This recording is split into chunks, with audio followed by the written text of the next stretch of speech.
Deus, eu acho maravilhoso, né? Eu acho não, tenho certeza que o Espírito do Santo, ele é tão transbordante e tão maravilhoso que ele vai pegando alguns esquetes, né? Assim, vai montando um cenário para que a gente já fique à vontade no cenário do que ele quer mostrar para a gente. Aí ele lista aqui, aí sobe outro e vai e fala, mas você precisa ter a paz e não sei o quê, né? Eu fico, meu Deus do céu, eu escutando, eu faço, mas Jesus, o Senhor é bom. Aí eu fico pensando, o que é que eu vou falar, já que o Senhor já está falando um monte com a gente. Então, mas a gente hoje vai falar um pouquinho de uma paz. Paz. Quando a gente pensa, né? Paz, a gente pensa logo na bandeira branca, né? Estendida assim, balançando. Quem já assistiu Pica-Pau, Looney Tunes, assim, ó, balançando. Como é? Pantera Cor-de-Rosa, Papaléguas, porque tinha muito, né? O coiote balançando a bandeira de paz, branquinha. A gente vai falar de uma paz que é uma paz um pouco diferente, porque às vezes nós fantasiamos também essa paz. E essa paz fantasiosa não é a paz que o nosso Senhor deseja para a nossa vida.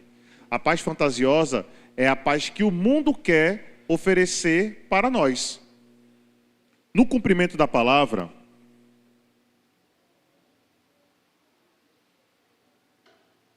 relacionado ao que está escrito em Apocalipse, vai existir um tempo que é o tempo da paz.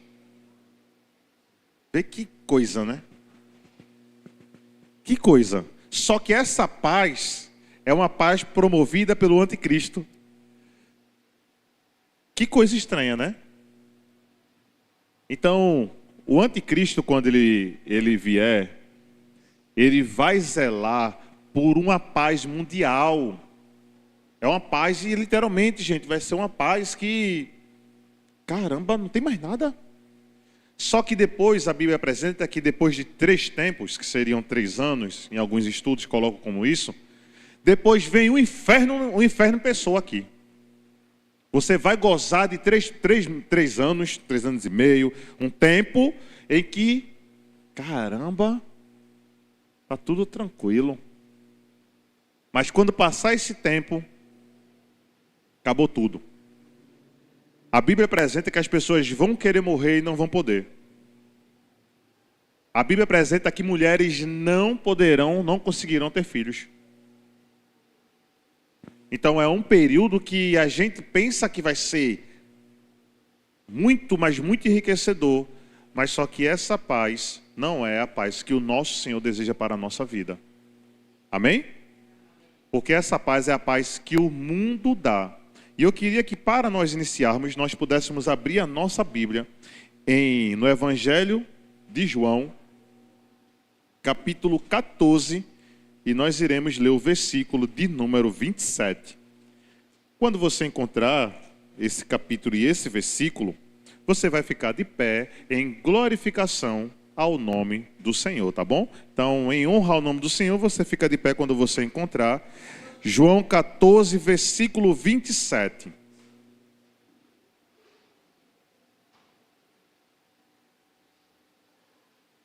Eu vou ler a partir do 25, mas você fixa o versículo 27, tá certo? João, capítulo 14, versículo 27. Eu vou ler a partir do 25, mas o 27 é que é a chave para essa ministração. Então, vem dizendo assim, ó. Tudo isso lhes tenho dito enquanto ainda estou com vocês. Mas o Conselheiro, o Espírito Santo, que o Pai enviará em meu nome, lhes ensinará todas essas coisas e lhes fará lembrar de tudo que eu lhe disse. Deixo-lhes a paz, a minha paz vos dou. Não dou como o mundo dá. Não se perturbe o vosso coração, nem tenha medo. Amém? Papai de amor, nós te amamos e agradecemos ao Senhor por sua palavra. No nome de Jesus, que nós estejamos com o coração muito, mas muito aberto para poder receber a porção do Senhor nessa tarde e noite. No nome de Jesus. Pode sentar. Glória a Deus. Amém, né?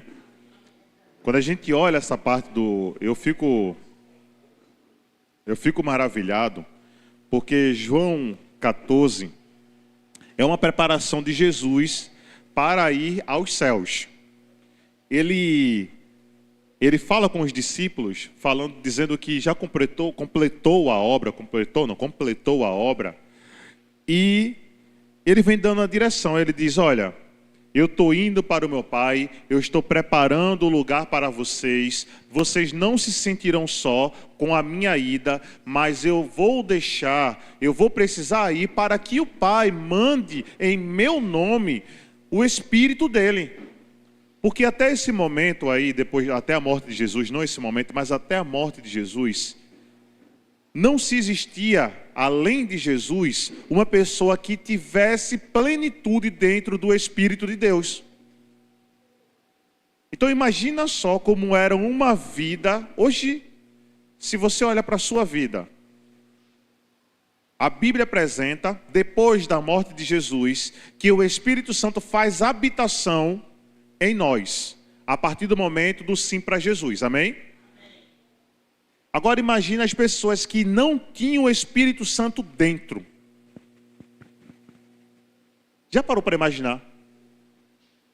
Não, a gente não consegue.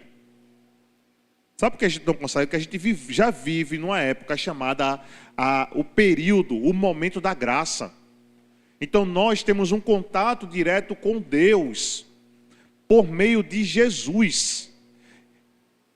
Já no antigo, ou antes dele, até a morte dele, as pessoas não tinham esse diálogo com Deus. As pessoas não tinham esse acesso a Deus para que Deus pudesse confortar o coração individualmente assim. Todos teriam acesso. Só que muitos tinham medo de Deus. A Bíblia apresenta que quando Moisés desceu do monte, Moisés iluminado de tanta glória, que ele passou 40 dias e 40 noites na glória de Deus. E quando ele desceu, resplandecente da glória, as pessoas viam como se fosse uma iluminação de um anjo. Moisés chega para falar para as pessoas e diz: olha, Deus vai vir, vai falar com vocês. Quando começa aquele turbilhão, no monte, o monte começa a cobrir com uma fumaça, uma nuvem. O povo diz: Moisés, fala por meio de tu, que a gente não tem medo. Então, as pessoas tinham medo de Deus. E onde existe medo, não existe paz. Compreendem? Que o local onde a gente quer que habite a paz, que seria a paz do Senhor, onde tem medo, nós não conseguimos descansar. Então nós iremos conversar um pouquinho sobre isso na noite de hoje. Eu coloquei 5 passos para uma vida de sucesso. Não é coaching. Não vão achar que é Paulo Massal pregando. É Adriano. Não vão achar que é um evangelho de prosperidade, porque nós não proclamamos um evangelho onde você vai ganhar, não. Nós iremos falar de um sucesso que o Senhor deixou para que nós pudéssemos viver, sim. Mas para isso tem as nossas partes. Não só o Senhor nos dá. E a gente não é também aqui daquelas pessoas que querem barganhar com Deus, né? Tipo, a viuvinha e eu vou dar mais porque Deus vai me dar mais. Ninguém barganha com Deus. Então, vamos concentrar aqui. O primeiro ponto dessa ministração é um ponto que já foi falado aqui nessa noite. Não há como nós começarmos a experimentar a paz que nós tanto desejamos se Jesus Cristo não estiver dentro de nós. Porque Ele é o único que consegue transmitir uma calmaria que você não consegue compreender. Ele abre um leque de entendimento que você não conseguiria ver até Ele chegar dentro de mim, dentro de você. Hoje, a Aline estava lá, né? Ela está desde ontem conosco, e ela estava conversando com Elis na cozinha. Eu passei e voltei. Elas estavam falando exatamente do tempo que a gente está no Evangelho. Aí eles disseram, mas para a glória de Deus, vai fazer 10 anos que a gente chegou ao Evangelho. Agora, nesse ano, se eu não me engano, esse ano a gente faz 10... Não, próximo ano a gente faz 10 anos. E quando a gente olha do momento em que nós aceitamos a Jesus, porque a Bíblia apresenta que é um passo. Não adianta dizer, eu creio, eu sei, Jesus mora no meu coração. Mas ele também diz outra coisa. Ele diz, por mais que você creia a ele dentro do seu coração, você precisa confessá-lo, para que a salvação seja concretizada na sua vida. A gente tinha Jesus no coração, a gente ia para a igreja, lá coração todo cheio de Jesus, né? Mas quando passava de lá era uma coisa terrível. Por quê? Porque a revelação vem a partir do momento que nós começamos a declarar quem é verdadeiramente o nosso Senhor. E aí nesse momento, quando nós dissemos, Ele é o nosso Senhor, começou a mudar algumas histórias. Aquilo que a gente não enxergava, passou a enxergar. E aquilo que não era bom em nós, passou a ficar, começou a ser deixado para trás, para aquilo que é bom do Senhor pudesse brotar dentro de nós. Porque eu não era essa peça boa. Não era. Eu estou melhorando ainda. Até Jesus voltar, meu Deus do céu, Ele tem um trabalho comigo. Eu estou falando, é comigo. Ele tem um trabalho diário comigo. Por quê? Porque às vezes a gente pensa que por aceitar Jesus, para trazer a vida dele para dentro de nós, a nossa vida vai se tornar a perfeição. E não é. Porque a gente acha que Jesus dentro de nós não teremos mais conflito, e não é dessa forma. Se você olha a Bíblia a partir do capítulo 7 de Romanos, você vai olhar e você vai dizer que Paulo está lá dizendo, mas rapaz, ele diz assim, miserável homem que sou. Ele se coloca nesse ponto, miserável homem que sou. Porque quando eu quero fazer o bem, eu já cometi o mal.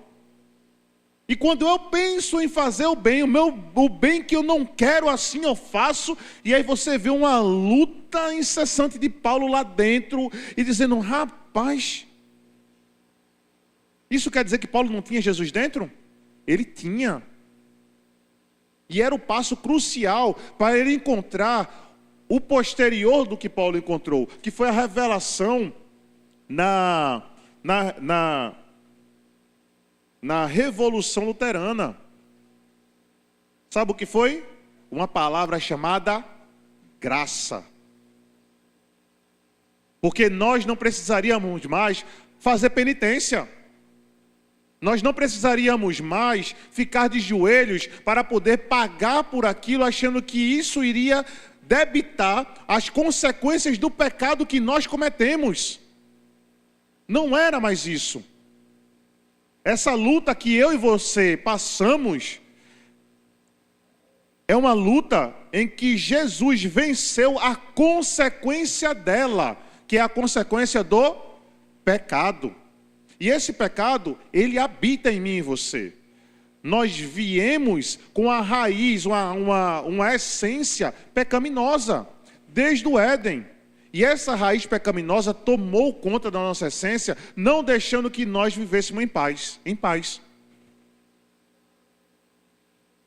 Aí a gente às vezes se engana, como aqui João coloca, que diz mesmo assim, Jesus diz para o pessoal, para os apóstolos lá, eu lhes dou a paz, a minha paz eu vos dou. Não vos dou como o mundo lhes dá. Você já experimentou a paz do mundo? Já. certeza que todos nós já experimentamos a paz do mundo. A paz do mundo, ela cobra algo à nossa vida. A paz do mundo, nós não temos descanso. É uma paz que você mais se desgasta do que literalmente você vive em paz. Então nós passamos por isso.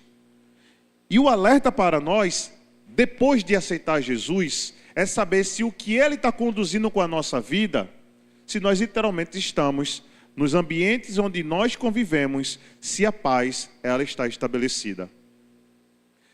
A paz, ela não é a ausência de conflitos. A gente acha que a paz vai ser um momento de dizer, eita, parou tudo. Não é isso que a gente sonha. Parou tudo. Não, essa paz é só quando eu e você morrer. Quando eu e você bater as botas, ou quando Jesus voltar, essa paz, que é a paz eterna, é que não vai ter mais. Mas enquanto nós estivermos como seres humanos, não é a ausência de conflito.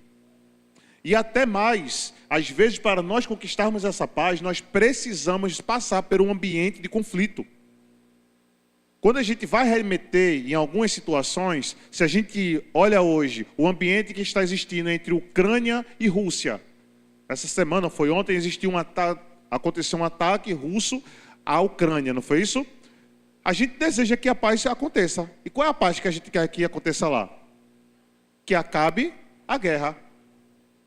Porque tem pessoas inocentes morrendo. Na realidade, todos são inocentes, minha gente. Se a gente olhar, todos são inocentes. Não é verdade? Porque ali é uma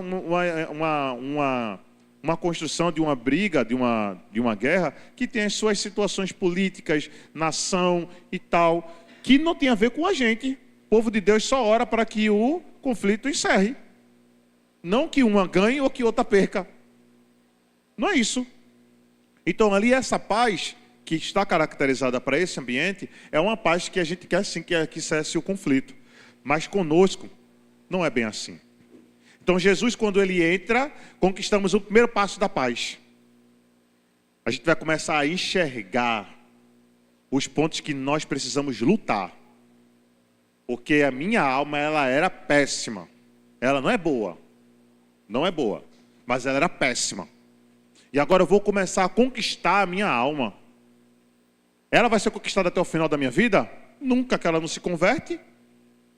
É sério, a alma não se converte porque está cheio de razão humana.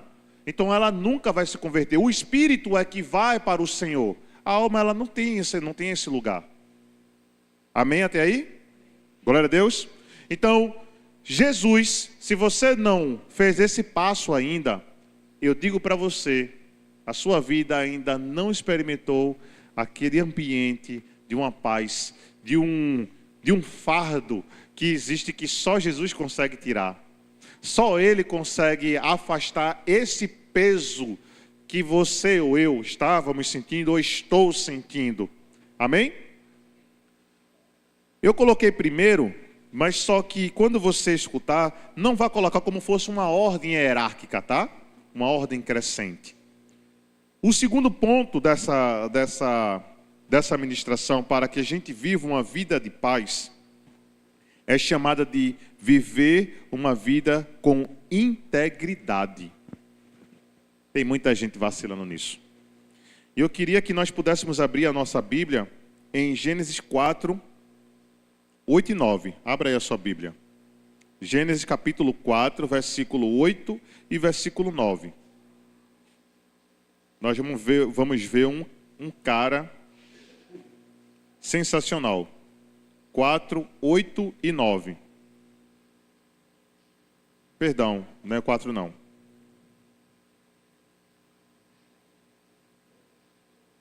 É Gênesis 6. Perdão, não é 4 não. 6, 7 e 8. 8 e 9 na realidade. Gênesis capítulo 6, versículos 8 e 9. Amém? Vem falando de quem? Deixa eu contextualizar logo essa parte inicial. Quando Deus criou a humanidade, antes de Adão e Eva, que era a humanidade, não existia essa separação. Então, Adão, dentro de o homem do Éden, ele era chamado da humanidade, tá certo? Não existia distinção ainda de homem e mulher. A partir de Deus fez a humanidade dormir, ele separou Adão e Eva, e aí começou essa procriação, tá certo? Eles foram expulsos, Deus disse sejam férteis, e ele habitou na terra e começou a fertilizar, né? Fazer menino. Fizeram muito menino. Chegou aí em Adão, em Noé. Quando chega aqui em Noé, Deus olha para aquela nação, homens e mulheres, e ele diz, rapaz, o pecado tomou conta de tudo. O povo está vivendo de acordo como quer. Vou dar fim. Mas Deus, vou dar fim, rapaz. Aí Deus olha lá de cima e vê só um cara que não foi contaminado dentro de um ambiente tão grande que era o mundo. Quem era esse cara? Noé. Noé tinha o Espírito Santo dentro? Não. Não tinha o Espírito Santo dentro. O Espírito Santo pairava. No Antigo Testamento, o Espírito Santo pairava. Ele vinha, trazia inspirações, depois ele se afastava, o poder de Deus tomava a pessoa e voltava, e era essa a prática. Mas só que Noé vivia uma vida diferente de todos aqueles que viviam na época dele. Deixa eu te perguntar, qual é a diferença que nós estamos vivendo da época de Noé para a época de hoje? Você sabe dizer?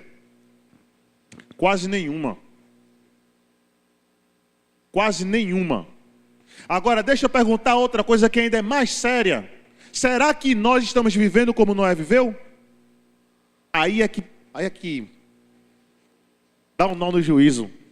Porque nós sabemos que o mundo está tão contaminado como a época de Noé, ou similar à época, mas nós temos uma referência de um homem que foi justo, e nós iremos ver aqui, mas nós não queremos viver como ele. Aí Noé trouxe uma paz. Ele trouxe um acesso para uma época que não existia. Ele não se curvou ao desejo que o mundo estava apresentando, e ele começou a olhar de um jeito diferente e dizer, aquilo dali, oxe, é errado. Eu não vou não. E aí, nesse capítulo, versículo 8, mas o Senhor aprovava o que Noé fazia. Leia outra versão aí, o que é que vem dizendo, por favor. Em outra versão. Entendem? E aí o versículo 9, que aqui está unido com o 10, vem dizendo, esta é a história de Noé, e aí no final vem, entre os homens do seu tempo, Noé vivia em comunhão com Deus. Entre o quê? Os homens do tempo de Noé. Nós estamos no nosso tempo. Nós não precisamos de voltar para o tempo de Noé. Mas só que a realidade de lá está na realidade de cá. Como é que eu estou vivendo? Será que eu estou querendo gozar tanto desse mundo que eu não sei viver como Noé viveu? O cara não tinha a Bíblia. O cara não tinha o Espírito Santo. O cara não tinha Jesus. Não tinha o sangue de Jesus para poder perdoar pecado. E ele vivia uma comunhão excepcional. E qual é a nossa justificativa de viver uma vida íntegra com o Senhor? Se nós temos agora um parâmetro. Nós não podemos dizer que não sabemos. Nós podemos conhecer a tudo. Porque está tudo sobre acesso. A não ser quando chegar na época da grande perseguição, que isso daqui vai deixar de ser lido. Mas até lá, todos nós temos acesso. Eu posso querer ignorar o que está aqui dentro. Mas pecado é pecado. E não vai mudar. Nem mudou daquela época. Só que não era apresentado ainda, porque eles não sabiam ainda que era pecado. Vê a diferença. Naquela época, eles não sabiam que era pecado, mas as próprias atitudes foram condenadas. E aí Deus se apresenta para Noé e fez, caramba, eu só vi tu aqui. A Bíblia apresenta que ele foi o justo da época. E sabe qual é o pensamento que eu tenho quando eu olho para ele? É que Deus diz, olha, eu vou mandar chuva, eu vou abrir as comportas das águas do fundo do mar, vai inundar tudo. Eu quero um propósito contigo. Eu quero que tu faça uma arca. E dentro dessa arca tu coloca 2 casais puros, 2 casais impuros de cada espécie de animal e coloca lá. Tá certo, Noé? Tá. Noé vai, constrói tudo aquilo, né? Agora pergunta e lê lá para ver se Deus tinha dito que Noé ia entrar na arca. Pergunta lá. Vai lá, dá um OK Google, vai lá no chat GPT e pergunta se Noé sabia que ele ia entrar na arca. Noé não sabia não, Noé só obedeceu a Deus, mesmo ele encontrando justiça, sendo benevolente por Deus, mas ele não sabia ainda que ele ia entrar na arca, ele só fez o que Deus pediu. Mas, por ele se posicionar como um homem de integridade, naquele momento Deus disse, olha Noé, entra aí na arca, entra tu, poderia ser tu e tua esposa, né? Entra tu e tua esposa. Aí Deus olha, entra tu, tua esposa, teus filhos e a nora dos teus filhos. Vai lá. E só sobrou eles. Imagina o desespero. Enquanto Noé estava lá e aquela água caindo e o povo silenciando. Não é desesperador? E por que a gente não quer viver diferente ao invés de viver o desespero? Porque aquele desespero foi de uma época que não existia uma salvação tão concreta como essa, que foi promovida por Jesus para a nossa vida. Aí nós precisamos viver num ambiente em que é tanto desespero, é tanto desesperador, é tão desesperador, em que parece que aquilo que Deus está colocando à disposição da nossa vida não fosse superior. Não é verdade? A gente quer viver um mundo de um jeito totalmente desvairado. Ah, não, eu vou, rapaz. Não tem nada não. Jesus não voltou ainda. Desde a época que estão falando que ele vai voltar, não voltou ainda. Está se atrasando para voltar. Não é isso? Está se atrasando. Atrasando não, quem está atrasado é tu, homem ou mulher. Então a gente pega o exemplo de Noé para viver uma vida íntegra. Eu não preciso fazer as mesmas coisas que as pessoas fazem. Eu não preciso seguir um exemplo ruim que acontece ali para dizer que eu sou bem com todo mundo. No mesmo Romanos vem apresentando, sabe o quê? Que é melhor agradar a Deus do que agradar a quem? Homens. Noé viveu desse jeito. Uma vida em que o agradar a Deus era muito melhor do que a vida de agradar a homens. E quando eu falo homens, eu tenho certeza que ele teve conflito dentro da família dele. Imagina lá ele construindo tudinho, os pirraia lá dele, os filhos dele, né? Fazendo, eita, uma arca, a gente vai entrar, papai? E ele calado, sem saber da resposta. Lógico que isso é uma forma figurativa, que a Bíblia não apresenta isso, tá bom, gente? Mas só que dentro do estudo a gente percebe que não tem o relato de Deus dizer logo no início, Noé, tu vai fazer a arca e tu vai entrar. Então imagina o desespero. Vai cair água, meus filhos também estão aqui, mas eu preciso obedecer a Deus. Então vamos fazer diferente? Nesse passo em que está sendo apresentado aqui, faça o que é correto. Você sabe o que é correto. A gente não tem justificativa para dizer, mas não, isso não é verdade não. Está com dúvida? Pergunta. É mais fácil ainda? Está com dúvida? Pergunta. Não precisa ser o chat GPT não, pode perguntar um de nós mesmos assim, que a gente tiver a sabedoria e o desenvolvimento, a gente vai tentar responder, senão a gente vai encontrar junto. Mas não fique dizendo, não, mas não sei, porque eu não sei. Não tem mais isso. Você já sabe quem é Jesus. Isso já não justifica mais. O outro passo é uma vida de intimidade com Deus. Esse cara aqui, você vai abrir lá em Josué capítulo 1, anota aí, viu? Josué capítulo 1, versículos 7 e 8. Esse cara aqui, Josué capítulo 1, versículos 7 e 8.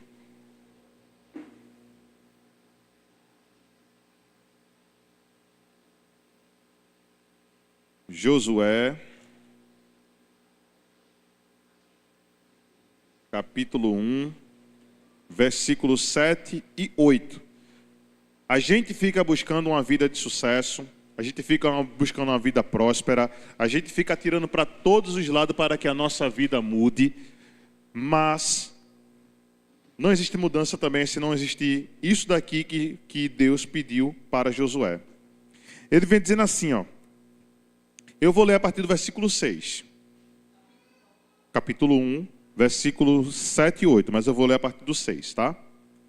Seja forte e corajoso, porque você conduzirá este povo para herdar a terra que prometi sob juramento aos seus antepassados. Somente seja forte e corajoso. Tenha cuidado de obedecer a toda a lei que o meu servo Moisés ordenou. Não se desvie dela, nem para a direita, nem para a esquerda, para que você seja bem-sucedido. Na sua palavra está dizendo o que aí? Seja o quê? Não, seja forte e corajoso está aí. No final do versículo, do versículo 7. Bem-sucedido em tudo o que fizer. Então, em outras, vem dizer para que você seja próspero, tá? Por onde quer que você andar, não deixe de falar as palavras desse livro da lei e medite nelas dia e noite, para que você cumpra fielmente tudo o que está escrito. Somente então os teus caminhos prosperarão e você será bem-sucedido. É simples. Está vendo que é a gente que complica? É simples. Uma direção de dizer: leia a palavra, reflita sobre a palavra, viva de acordo com a palavra, e os seus caminhos serão bem-sucedidos. Intimidade com a palavra. Josué iria enfrentar, talvez não, o desafio dele, né? Enfrentar uma região que era repleta de inimigos. Ele atravessou o Rio Jordão, ele, dentro do comando de Deus, arrodeou Jericó durante 13 vezes em 7 dias. De repente Deus diz: olha, começa a gritar, o povo grita, as muralhas caem, porque a muralha caiu onde? No grito. Você pode dizer outra coisa, mas foi no Yah, quando Deus disse grita, Yah, caiu tudo. Aí Deus diz: cada um pare na sua posição, quando começar a gritar, vai cair, você entra e ataca. E aí ele começou a tomar todas as terras. Mas Deus disse sempre para ele: não deixe de quê? De meditar na palavra, na lei, dia e noite. Não se aparte dela. Então, se a paz não chega dentro de você, ou no ambiente que você deseja, ou no ambiente onde você está, é porque possivelmente a palavra ela não tem tido espaço dentro de você, ou dentro de mim. A gente quer buscar tudo, a gente vai buscar livro de autoajuda, a gente vai buscar palavras que estão sendo colocadas no Reels, a gente fica lá, eita, olha para aí como o pastor fala bonito, rapaz. Rapaz, eu me identifiquei com esse pastor, com essa pastora, mas a gente não é a palavra não. Você pode ter exemplo da minha vida na palavra, mas a palavra é uma obrigação sua de meditar. Eu, Adriano, na posição que eu estou, medito na palavra porque é bom para a minha vida. Porque eu preciso andar conforme o que ela diz. E eu entendo que minha vida mudou muito depois que eu comecei a encontrar uma intimidade com a palavra. Eu lembro que quando eu comecei a ler a palavra, eu não entendia nada do que estava escrito. Fazia, rapaz. Nem à toa que quando eu estava, na época que eu estava traindo Elis, ela pediu para eu levar a Bíblia. E aí eu não sei se eu estava em Belo Horizonte ou se eu estava em São Paulo, eu não lembro. Eu estava em outro estado. Eu fui fazer a apresentação nesse dia. Eu não consegui me apresentar. Porque o pecado estava me sugando. E sugando mesmo, minha gente. E aí, eu saí de lá do palco já mal pra caramba, porque eu gostava demais de fazer o que eu fazia.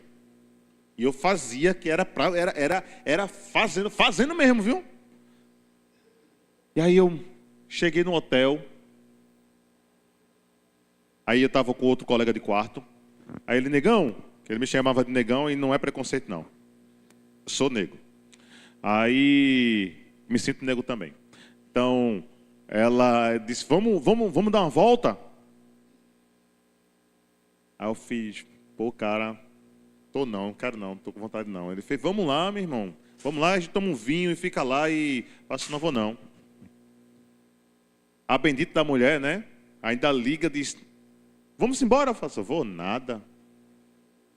Eu estava no dia péssimo mesmo. Aí a Bíblia estava lá dentro da bolsa, né? Dentro do mochilão, que eu viajava com um mochilão. Aí eu fui pegar um negócio, aí estava a Bíblia lá. Vê o entendimento, viu? Aí eu peguei a Bíblia e fiz aquele, né? Mamãe mandou eu abrir aqui. Mas como eu sou teimoso, eu vou abrir esse daqui, né? E aí a gente vai tentar entender ali, né? Quando eu li, aí estava assim, sobre o adultério. Não faça alguma coisa sofrer. Eu nunca mais encontrei isso na Bíblia, viu, minha gente? Mas eu entendi isso. Estou falando sério. Quando eu terminei de ler, aí eu fechei a Bíblia. Essa benção aqui, a benção da vida da gente também, a vida minha de Elis. Ela mandou uma mensagem para mim nessa noite.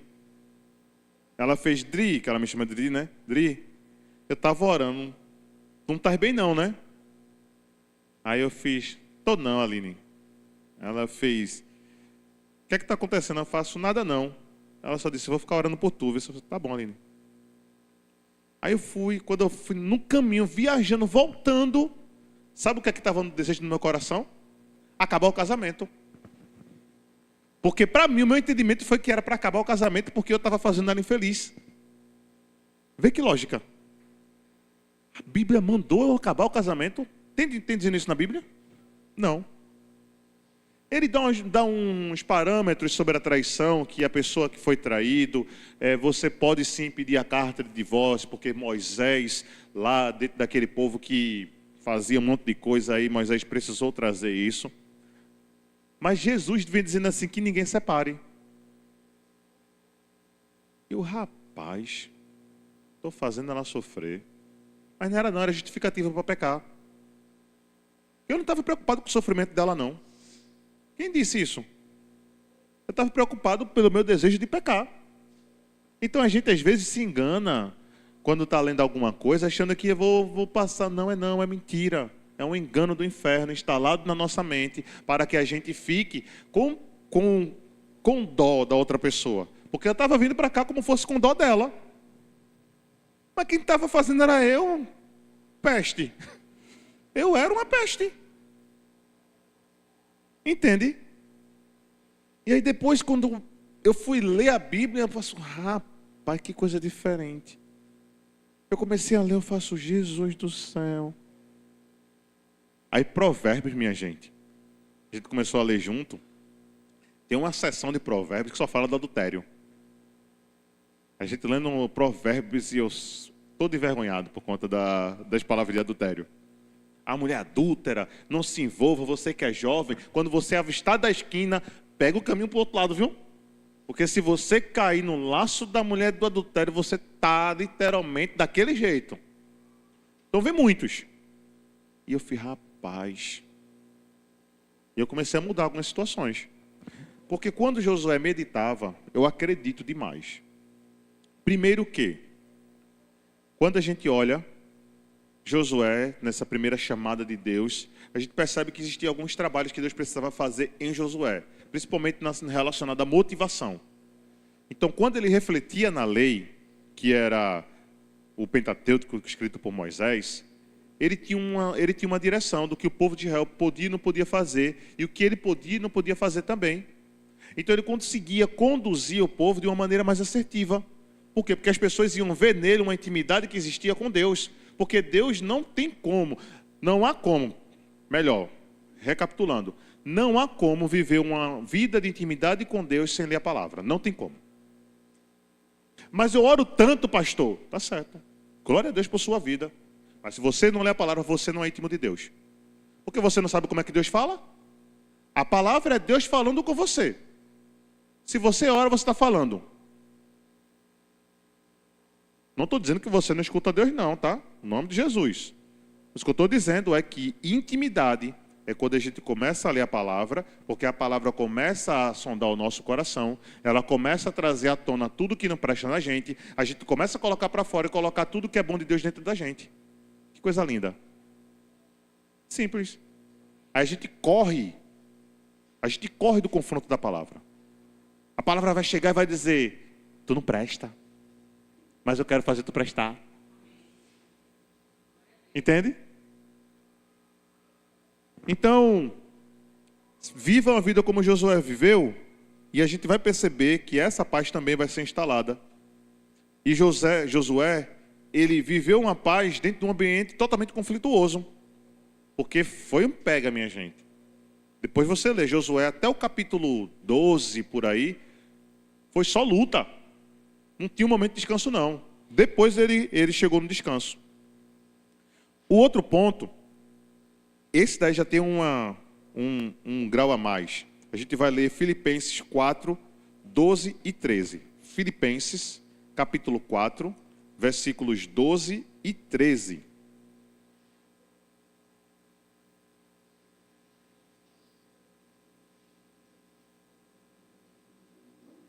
Esse é um cara que, quando se pergunta, quem você quer conversar no céu? O povo quer conversar com Paulo. Capítulo 4, versículos 12 e 13.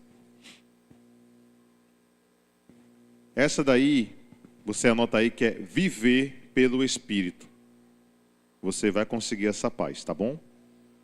12 e 13. Vê dizendo assim, Paulo escreve essa carta à igreja em Filipe, e nesse trecho aqui ele vem dizendo assim, sei o que é passar necessidade, e sei o que é ter fatura. Aprendi o segredo, diga assim, aprendi o segredo, de viver contente em toda, vamos lá, em toda e qualquer situação. Amém? Aí eu vou continuar aqui, tá? Seja bem alimentado, seja com fome, tendo muito ou passando necessidade. E aí vem um versículo que a gente teima em falar. A gente fala, né, bradando ele. Tudo posso naquele que me fortalece. Existe o contexto do tudo posso naquele que me fortalece. É entender que as modificações que acontecem em nossa vida não vai mudar aquilo que eu sou. Pode estar um turbilhão de situações, mas não vai mudar aquilo que eu sou, porque aquilo que eu sou é essência. A gente vai dar vontade de chutar o pau da barraca, arrancar tudo, mas quando você para, a essência começa a voltar e você diz, eita Deus, não é assim que o Senhor quer que eu responda. É assim? Não é. Como é que o Senhor quer que eu responda? Porque Paulo, depois que ele vai escrever, ele fez, olha, eu até tenho crédito com vocês, viu? Eu poderia pedir o que fosse, porque eu tenho crédito com vocês. Mas eu posso viver assim, eu posso viver de outro jeito, eu posso até trabalhar, porque eu faço minhas tendas aqui e ganho meu dinheirinho aqui. Mas aquele que habita em mim me traz uma direção de que eu posso tudo nele. Porque é naquele que me fortalece. Aquele que fortalece você não é o seu trabalho, não é o seu esposo, não é a sua esposa, não é o seu pai, não é sua mãe, não é o seu filho. Aquele que ele está se referindo é o nosso Senhor. Enquanto ele não for essa referência, você vai buscar fortalecimento em qualquer lugar. E essa paz não vai chegar. Porque ninguém consegue promover a paz para o outro. Quem é casado, é uma paz dentro de casa, mas é um conflito arretado também. De repente tem uns negócios ali pegando fogo. Porque hoje, graças a Deus, é buscar trazer cada vez mais a paz para dentro do meu lar.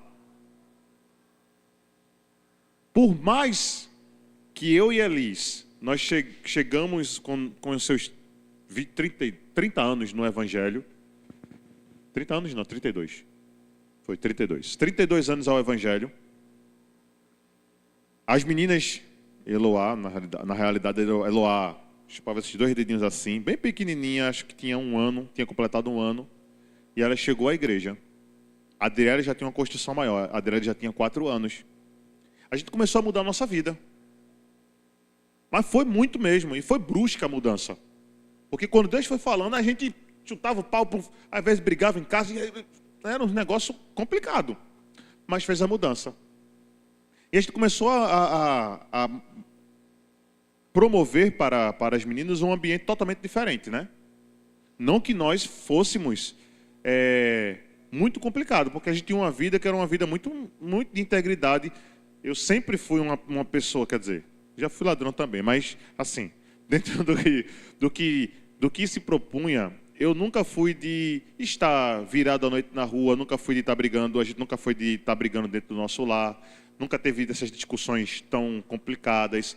Então ela já tinha um ambiente que era um ambiente tranquilo, mas se tornou mais ainda. Mas mesmo assim, não quer dizer que a gente não promoveu situações conflituosas para elas.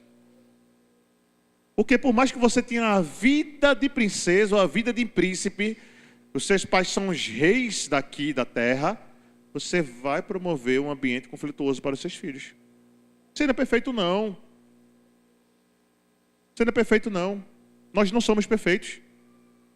E por não ser perfeito, a gente vai mostrar as nossas imperfeições. E quer saber de uma coisa também? Vocês sabiam que o conflito faz parte do crescimento e da maturação das pessoas? Pessoas que não têm conflito são pessoas fracas.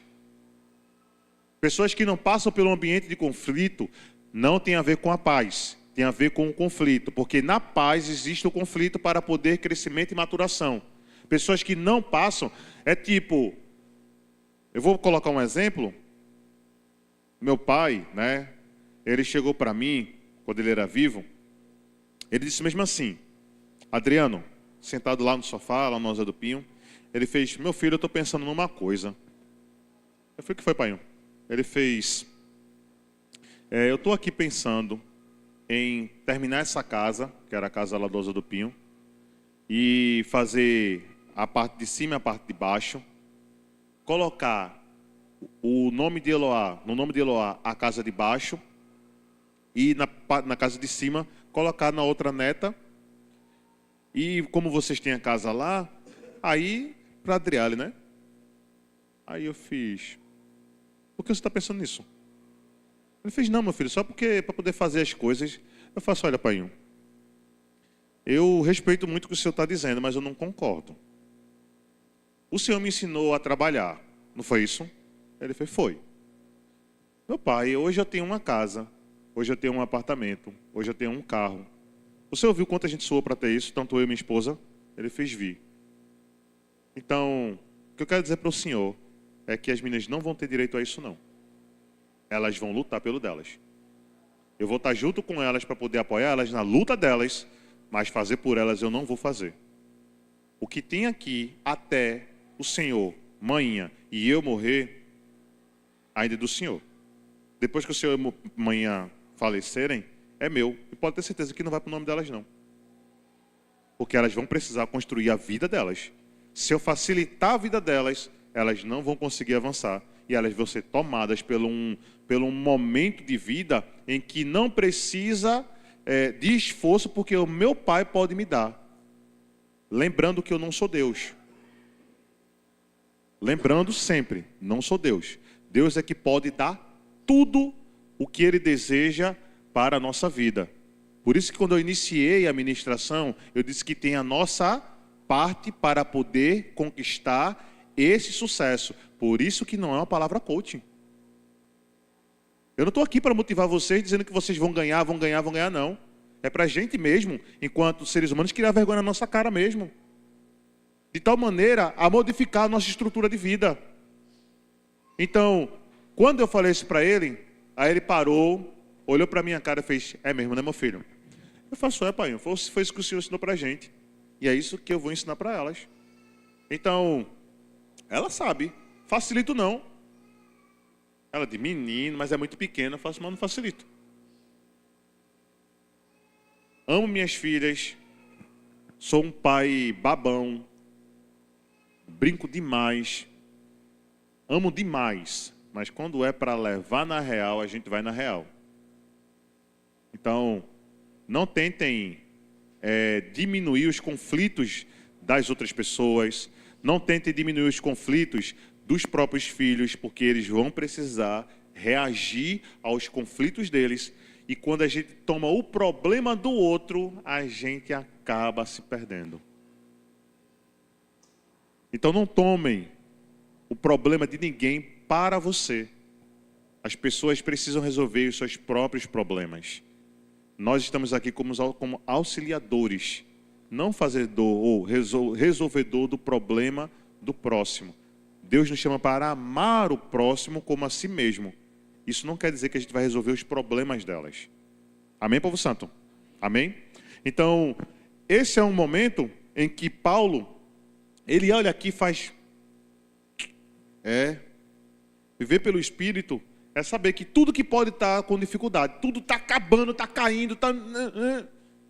Mas eu encontrei uma paz que ele também diz que excede todo o entendimento. Está tudo caindo, todo mundo ruim, mas ele está lá, respondendo àquela situação de um jeito totalmente diferente. Que isso, se a gente olhar, não foi diferente da vida de Noé, não foi diferente da vida de Josué, não foi principalmente diferente da vida de Jesus. E para o último ponto, atender o chamado de Deus. Porque nós queremos muito viver uma vida em execução do propósito de Deus, mas não queremos atender. Então abre a tua Bíblia lá em Lucas capítulo 1, versículos do 26 ao 30. Lucas capítulo 1, versículos do 26 ao 30.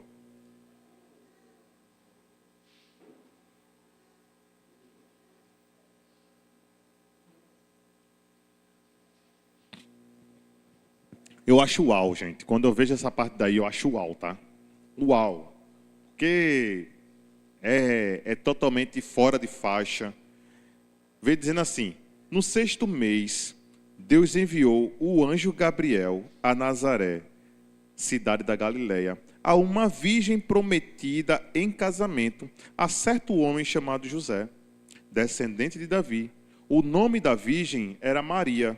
O anjo aproximou-se dela e disse: alegre-se, agraciada, o Senhor está com você. Maria ficou perturbada com as palavras, pensando o que poderia significar essa saudação.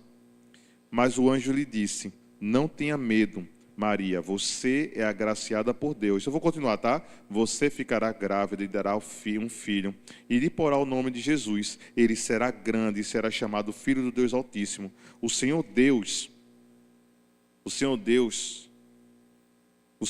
lhe dará o trono do rei Davi, e ele reinará para sempre sobre o povo de Jacó.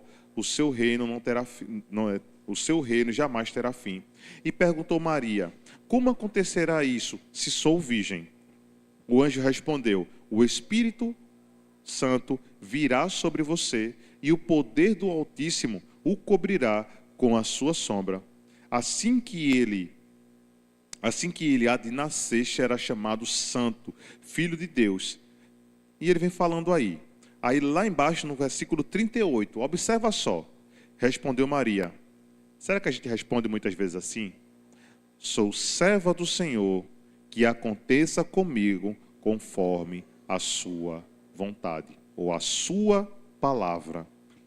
Então o anjo a deixou. Que coisa linda. A gente quer muita coisa. A gente quer um desejo próprio, a gente quer muita coisa mesmo. Só que dentro dessas situações que nós desejamos, existe o desejo de Deus.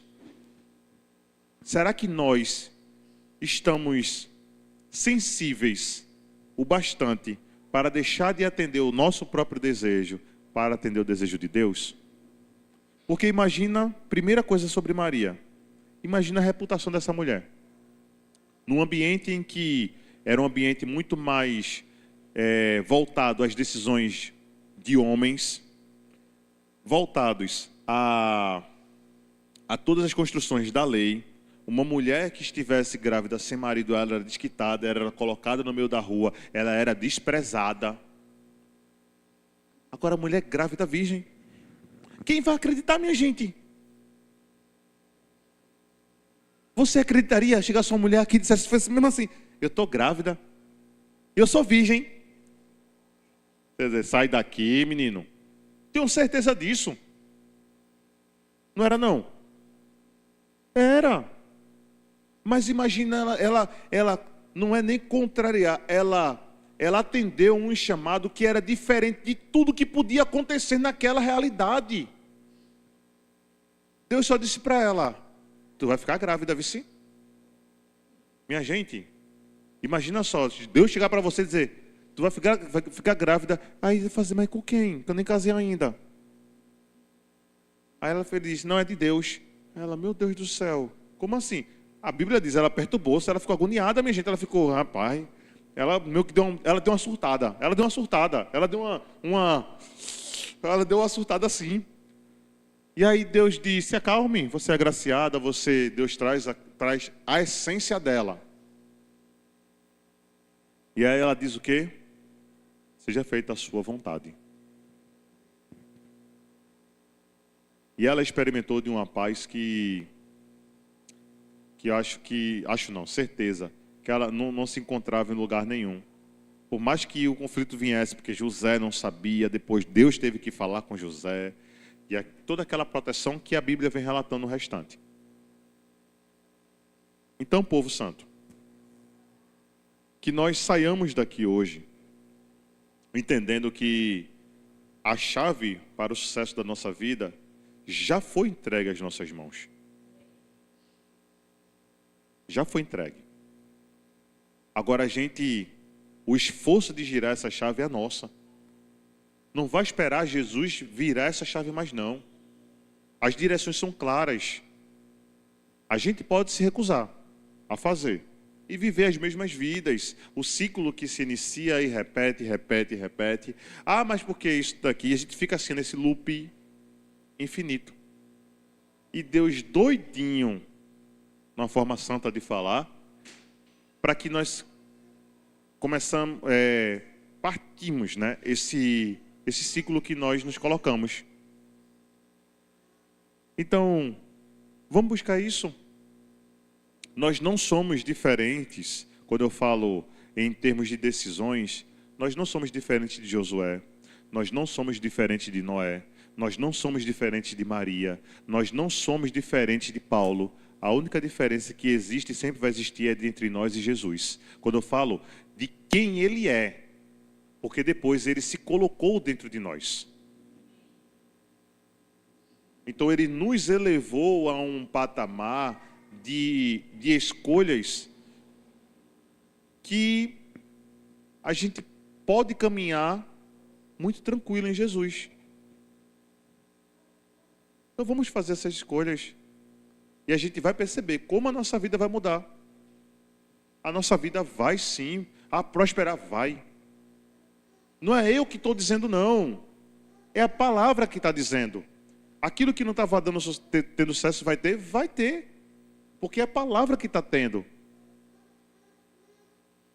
A minha palavra, gente, não tem força nenhuma. Quem tem força é a palavra de Deus. E é nela que nós devemos nos basear. É no Espírito de Deus que nós devemos ter as confirmações. Amém?